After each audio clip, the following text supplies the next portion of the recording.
India kills வணக்கம். என் பேர் சங்கையா. நான் நடிகர் சங்கத்து உறுப்பினர். நாசர் சாரும் பொன்வான சாரும் என்னை வந்து கேப் சிக்கன் கொடுத்து வரவேற்றாங்க. இந்த அணி வந்துட்டு நான் சங்கையா, இந்த அணி நம்ம வெற்றி அப்படின்னு சொல்லி சொன்னாங்க. நான் இவ்வளவு இழந்திருப்பேன், பணத்தை இழந்து, நிம்மதி இழந்து, எல்லாத்தையும் இழந்து இந்த அணிக்கு நான் ஜெயிக்க வச்சு என்னை வெளியே போய் சொல்கிறீங்களா? பசங்க ஒன்று எதனா செஞ்சுட்டாங்கன்னா எனக்கு தெரியாதுப்பா அப்படின்னு சொல்லி மிரட்டி விட்டாங்க.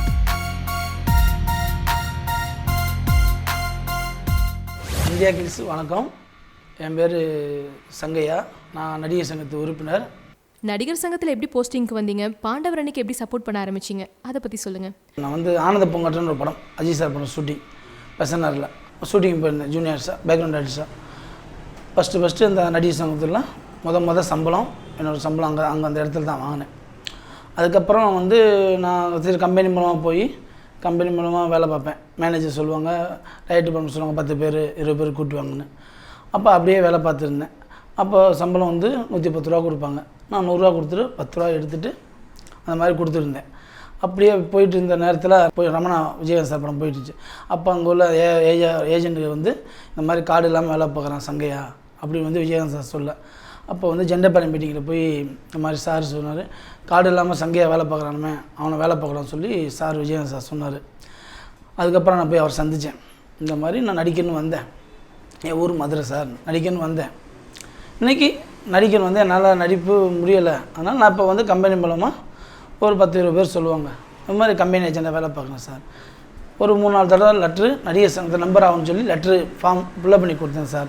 அங்கே உள்ள ஏஆர்ஓ சில பேர் அந்த ஃபார்மை கிழிச்சு போட்டுருவாங்க. நான் கொடுத்துட்டு வந்தேன், ஏன்னா நான் ஏஜெண்டாக வேலை பார்க்குறதுனால, கம்பெனி மூலமாக வேலை பார்க்குறேன்னா கிழிச்சு போட்டுருவாங்க. இந்த மாதிரி விஜயகாந்த் சார்ட்ட சொன்னேன். சரி நான் சொல்கிறேன், நீ போய் நடிகர் சங்கத்தில் ஒரு லெட்ரு ஃபார்ம் ஃபில்லப் பண்ணி கொடுன்னு சொன்னார். அதுக்கப்புறம் நான் ஃபில்லப் பண்ணி கொடுத்தேன். ஃபில்லப் கொடுத்தேன்னா உறுப்பினர் ஆக்குறாரு. 2002 உறுப்பினர் ஆக்கிட்டு நல்லபடியாக ஷூட்டிங் போனேன். அங்கே உள்ளவங்கள்ட்ட ஒத்துழைச்சி வேலை பார்த்துருந்தேன். திருப்பி ஒரு 5 பேரை புதுசாக ஏஆர்ஓ ஏஜெண்டை உருவாக்கும் அப்படின்னு சொன்னார். அப்போ அந்த மேனேஜர் எங்களுக்கு சப்போர்ட் பண்ணி ஒரு 5 பேர் புதுசாக எடுத்தார். அப்படியே போய்க்கு இருந்துச்சு. எண்ணெய்புரம் அவர் வந்ததுக்கப்புறம் தான் 50% எண்ணெய்புரம் வேலை நடந்துக்குச்சு. அவர் வெளியே போனதுக்கப்புறம் ஒரு பாதி ப்ரோக்ராமை கட் பண்ணிட்டாங்க. மீதி நடிகர் சங்க நம்பர்ஸ் மட்டும் 50% போட்டால் போகும்னு சொல்லிட்டாங்க. எங்கள் பொழப்பெல்லாம் அந்த 10-12 வருஷம் இல்லை. அப்புறம் இப்படியே வேலை பார்த்துருக்கும்போது அப்புறம் 2008 ஒரு நாள் ஜெண்டர்பாளையம் மீட்டிங் நடக்குது. அப்போ நான் ஃபஸ்ட்டு இந்த கட்டடத்துக்கு டொனேஷன் 10,000 ரூபா டொனேஷன், அந்த கட்டட நிதிக்கு நான் தரேன். கட் பண்ணால் அடுத்த வருஷம் சொல்கிறாங்க, எஸ்பிஐ சினிமாவுக்கு 30 வருஷம் அக்ரிமெண்ட் போட்டு கொடுத்துட்டாங்க. அக்ரிமெண்ட் போட்டு கொடுத்தோன்னா, ஐயோ 30 வருஷம் கழித்து நம்ம அந்த இடத்துல எப்படி போய் மீட் பண்ண முடியும்? நம்ம சொந்த இடத்துலனாலும் ஒரு குடிசை போட்டுருந்தா தான் நம்ம சொந்த. அந்த அப்போருந்தே எனக்கு ஒரு மனசில் ஓடிக்கிட்டே இருந்துச்சு. சரி நம்ம தனிப்பட்டு என்ன பண்ண முடியும், அதுக்கு யாராவது சப்போர்ட் வரும்போது நம்ம இதை பண்ணிக்கலாம்னு சொல்லி அப்படியே கொஞ்ச நேரம் ஓடிக்கிட்டே இருந்துச்சு. அப்போ 2012 காமராஜர் மீட்டிங். அப்போ விசால் சார் இந்த மாதிரி என்னோடய ஒரு படத்தை சம்பளம் டொனேஷனை தரேன் அப்படின்னு சொல்லும்போது எனக்கு அவங்க மேலே ஒரு நம்பிக்கை வந்துச்சு. அப்போ இருந்தே எனக்கு சரி இவங்க உலகம் தான் இந்த சங்கத்தை நம்ம மீட்டிடலாம், கட்டணம் கட்டிடலாம் அப்படின்னு நினச்சி எனக்கு அப்போ இருந்து தோணிக்கிட்டே இருந்துச்சு. ஒரு நாள் ஃபோன் பண்ணுறாங்க, இந்த மாதிரி ஹீரோ அண்ட் ப்ரொடியூசர் கூப்பிட்றோம், விசால், கார்த்திக், விஜயானி சார் எல்லா பேரும் கூப்பிட்டாங்க. ஃபோன் பண்ணி ராதாரணியோட சொல்கிறேன், அண்ணா இந்த மாதிரி ப்ரொடியூசர் ஹீரோ கூப்பிட்றாங்க, போய் பார்த்துட்டு வந்துடுறேண்ணே அப்படின்னு சொன்னேன். நீ போயிட்டு பார்த்துட்டு மட்டும் வந்துடு அப்படின்னு சொல்ல. நான் போய் பார்த்தோன்னா விசாலும், கார்த்திக், விஜயானி சார் எல்லாம் உட்காந்தாங்க. உட்காரும்போது நீங்கள் தான் சங்கையாவான்னு கேட்டேன். ஆமாம் சார் நான் தான் சங்கையா. இது வரைக்கும் கார்த்திக் சார் படம் ஃபஸ்ட்டு படத்துலேருந்து ஒரு கல்யாணம் வரைக்கும் நான் ஒர்க் பண்ணிக்கேன் சார். உங்கள் படம் இது வரைக்கும் நான் ஒரு படம் வேலை பார்க்கல சார் அப்படின்னு விசால் சார் சொன்னேன். அப்புறம் நீங்கள் டோர் டு டோர் போய் விசால் நீங்கள் ஓட்டு போடக்கூடாதுன்னு சொன்னீங்களாமே அப்படின்னு. நான் ஒரு நாள் போனேன், தெரியல பிரச்சனை, அதுக்கப்புறம் போகல சார் அப்படின்னு. அப்புறம் போயிட்டு திருப்பி ஒரு 1/2 hour கழிச்சு ஃபோன் பண்ணாங்க, இந்த மாதிரி சார் கூப்பிட்றாரு வாங்க அப்படின்னு. முதல் அந்த ஆஃபீஸ்க்கு வரேன், ஜேகே நிதிஷ் சார் ஆஃபீஸ்க்கு வரேன். நாசர் சாரும் பொன்வான சாரும் என்னை கேப் சிக்கன் கொடுத்து வரவேற்றாங்க. இந்த அணி வந்துட்டு நான் சங்கையா, இந்த அணி நம்ம வெற்றி, சங்கையா வந்துட்டால் வெற்றி தான் இனிமேல் அப்படின்னு சொல்லி சொன்னாங்க. அன்றைக்கே பிரச்சாரத்தை தொடங்கினேன். அன்றைக்கே ஷூட்டிங் பாட்டில் போய் பிரச்சாரம் தொடங்கினேன். தொடங்கிட்டு கட் பண்ணால் ஒரு 3 நாள் கழித்து ஒரு ஃபோன் வருது. ஃபோன் பண்ணி, போனால் நீ மட்டும்தான் போக வேண்டியதானே, எப்படி எல்லா பற்றியும் கூட்டிகிட்டு போயிட்டு, பசங்க ஒன்று எதனா செஞ்சிட்டாங்கன்னா எனக்கு தெரியாதுப்பா அப்படின்னு சொல்லி மிரட்டி விட்டாங்க. அதை சொன்னேன் நிதிஷன்ட்ட, உன் மேலே ஒரு சின்ன துருப்பட்டால் கூட யாரும் உயிரோடு இருக்க மாட்டாங்க. அந்த மாதிரிலாம் எனக்கு சப்போர்ட் பண்ணார் ஃபுல் அண்ட் ஃபுல். அப்படியே போச்சு, நல்லபடியாக எல்லாமே போய்கிட்டே இருந்துச்சு. 4.5 மாதத்தில் நான் ஒரு இடத்துல நிம்மதியாக சாப்பிட்ருக்க மாட்டேன், நிம்மதியாக நின்றுருக்க முடியாது. இவன் என்ன பண்ணுறான் அப்படியே திரும்பி என் வாழ்க்கை அந்த 4.5 மாதம் தேர்தல் அன்னைக்கு வரைக்கும். தேர்தல் அன்னைக்கு கூட பெரிய பிரச்சனை. அங்கேயே என்னை தூக்குறக்காண்டி சட்டையை பிடிச்சி எத்தனையோ தடவை வெளியே எடுத்தார் அந்த ஒருத்தர், கிச்சா ரமேஷ்ன்றவர். என்னை வெளியே கொண்டு போய் என்னை வெளியே விட்டுட்டா என்னை தூக்கிட்டு போயிடுவான்னு அந்த மாதிரி 3 தடவை இழுத்தார். நான் வெளியே போகல. அந்த மாதிரிலாம் நிறையா பிரச்சனை நடந்துச்சு. எதனால் நடிகர் சங்கம் உங்களை உறுப்பினர் பதவியிலிருந்து விலக்குனாங்க? சார் கருணாசன் சொல்கிறார், இந்த 5000 ரூபா ப்ரோக்ராமெல்லாம் நீ பார்த்துக்கோ, உனக்கு தேவை யாரை நம்ம கஷ்டப்பட்டாங்க அவங்கள கூட வச்சு இது பண்ணிக்கன்னு சொல்லிட்டார் சார். சொன்னது சில பேரை வந்து ஓகே பண்ணார், அசிஸ்டன்ட் கார்டு கொடுத்தாரு, சில பேர் 5000 கூட கொடுத்தாங்க. அது இன்னும் ரொம்ப முக்கியமாக கஷ்டப்படுவோம் 2 பேரை கொண்டு போய் இவங்க நம்ம அன்றைக்கி கஷ்டப்படுவாங்க, அவங்களுக்கு அசிஸ்டன்ட் கார்டு கொடுங்க அப்படின்னு சொன்னதுக்கு அந்த மேனேஜர் வந்து என்ன நீ சொன்னால் நான் கார்டு கொடுக்கணுமா இந்த மாதிரி கேட்குறாரு. அதுலேருந்து எனக்கு அவருக்கும் மிஸ் அண்டர்ஸ்டாண்டிங் ஆச்சு. நீ சொல்லி நான் கார்டு கொடுக்க முடியாது அப்படின்னு சொல்லும்போது 2 பேர் வாக்கணும். எனக்காண்டி கஷ்டப்பட்டவங்க, இந்த அன்னைக்காண்டி கஷ்டப்பட்டவங்க, நீ எப்படி கார்டு இல்லைன்னு சொல்லலாம்னு சொல்லி 2 பேருக்கும் வாக்குவாதம் ஆகி அதுலேருந்து பிரச்சனை ஆச்சு. எனக்கு தெரியாமல் ஒரு தப்பு பண்ணாப்புல. அந்த தப்பு எனக்கு தெரிஞ்சனால என்னை எப்படினாலும் இந்த சங்கத்திலேருந்து தூக்கணும். நான் சிலதுக்கு ஒத்துப்போக மாட்டேன், சிலது எனக்கு பண்ண தெரியாது, அதனால் அதுக்கெலாம் ஒத்துப்போக மாட்டேன். அதுக்கு வந்து நினச்சிக்காரு என்னை அந்த மாதிரி ஒத்துப்போ சொல்கிற மாதிரி நினச்சிப்பார். அதனால் அவருக்கு எனக்கு பிடிக்கல, என்னை அங்கேருந்து தூக்கணும்னு முடிவு பண்ணுது. ஒரு நாள் எமன் ஒரு படம் ஷூட்டிங் போகுது புளியந்தோப்பில் சார். அப்போ வந்து 300 பேர் க்ரௌடு சொல்லியிருந்தாங்க சார். 300 பேர் சொல்லும்போது டைரக்டர் மாஸ்டர் என்ன சொன்னாங்க, யூத்தாக வேணும், ஃபைட் சீக்வன்ஸு, கலவரம் சீனு, அது மாதிரி எனக்கு யூத் வேணும்னு சொல்லிட்டாங்க. அதேமாரி நாங்கள் என்ன பண்ணோம் சார், எங்கள் உறுப்பினர் 100 பேர் போடணும், உறுப்பினர் 100 பேர் போட்டு மீதி 200 பேர் யூத்து பசங்களை போட்டால் சார். போட்டுட்டு ஷூட்டிங் போயிட்டுருக்கு. மேனேஜர் வந்து விசால் சார் ஃபோன் பண்ணி இந்த மாதிரி ராங் நம்பர் போட்டு ஷூட்டிங் பண்ணுறாங்க அப்படி அவரை சொல்லும்போது அவர் நான் சொல்ல நீ போய் லொக்கேஷன் போய் பாருன்னு அவர் சொல்ல, அவர் நேராக லொக்கேஷன் வந்திருக்கார். லொக்கேஷன் வந்து அங்கே உள்ள 5000 ரூபா தவசின்னு ஒரு 5000 ரூபா இருக்கார். அவர்கிட்ட வந்து ஒரிக்கம் போட பிடுங்கியிருக்காரு. பிடுங்கினதில் ஒரிக்கம் போட கிழிச்சிட்டார் மேனேஜர். எப்படி ஒரிக்கம் பண்ணி பிடுங்கலாம், வந்து விசாரிக்கணும், விசாரிக்காமல் நீங்கள் எப்படி இப்போ ஒரிக்கம் போட கிழிக்கலாம் அவர் கேள்வி வாக்குவாதம் ஆச்சு.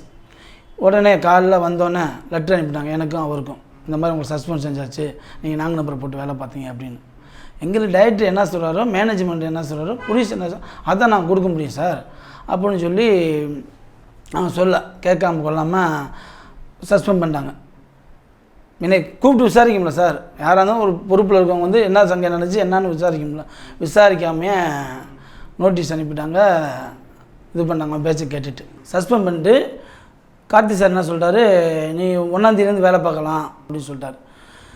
அந்த லெட்டரை கையெழுத்து போட்டு கொடுத்தா தான் நான் மேனேஜர் வந்து இவங்க வந்து என்ன பண்ணாங்க, சஸ்பெண்ட் லெட்டர்னா உடனே வேகமாக அனுப்பிடுறேன் ஆஃபீஸுக்கும் சரி யூனியன் ஒவ்வொரு யூனியனுக்கும் சரி.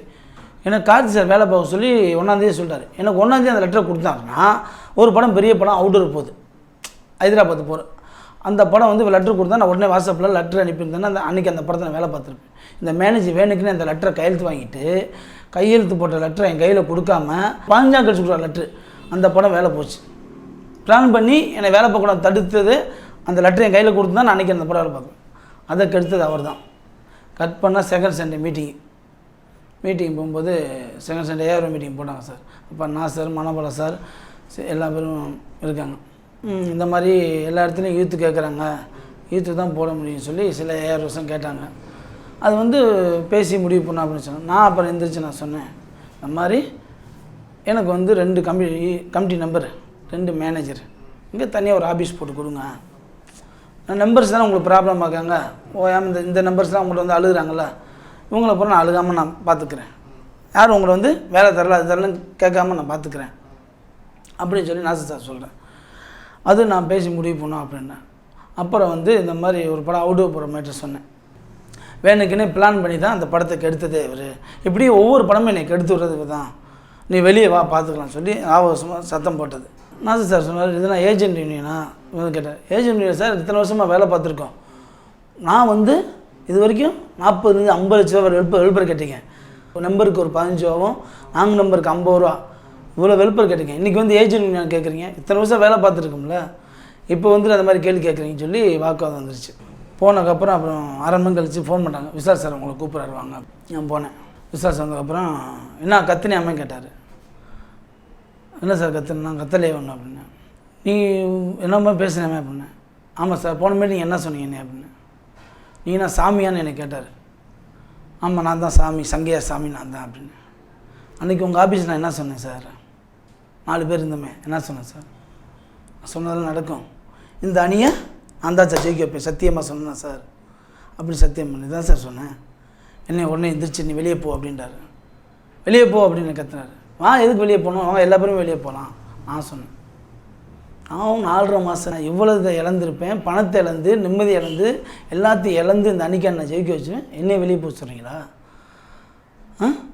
அப்படின்னு சொல்லி ஆக்ரோஷமாக பேசிவிட்டு 3 நாள் கமிட்டி நம்பர் வந்து என்னை வந்து வேணாம் சத்தம் போடணும்னு சொல்லி வெளியே கூட்டி போனதுக்கப்புறம் மறுநாளே லெட்டர் அனுப்பிட்டாங்க. இந்த மாதிரி ஏஆர் பதவியிலேருந்து தூக்கியாச்சு, அடிப்படையில் தூக்கியாச்சு லெட்டர் அனுப்பினாங்க. இப்போ நீங்கள் நடிகர் சங்கத்துக்கிட்ட என்ன கோரிக்கை வைக்க போகிறீங்க? இவங்களாம் கஷ்டப்பட்டு இன்றைக்கி இந்த அளவுக்கு நான் கொண்டு வர்றதுக்கு நான் எவ்வளோ கஷ்டப்பட்டிருப்பேன், எவ்வளோ வந்திருப்பேன். இன்றைக்கி என்னையவே அடிப்படை உறுப்புலேருந்து ஏஆர் வந்து தூக்கும் போது அப்புறம் நான் என்ன சார் பண்ண முடியும்?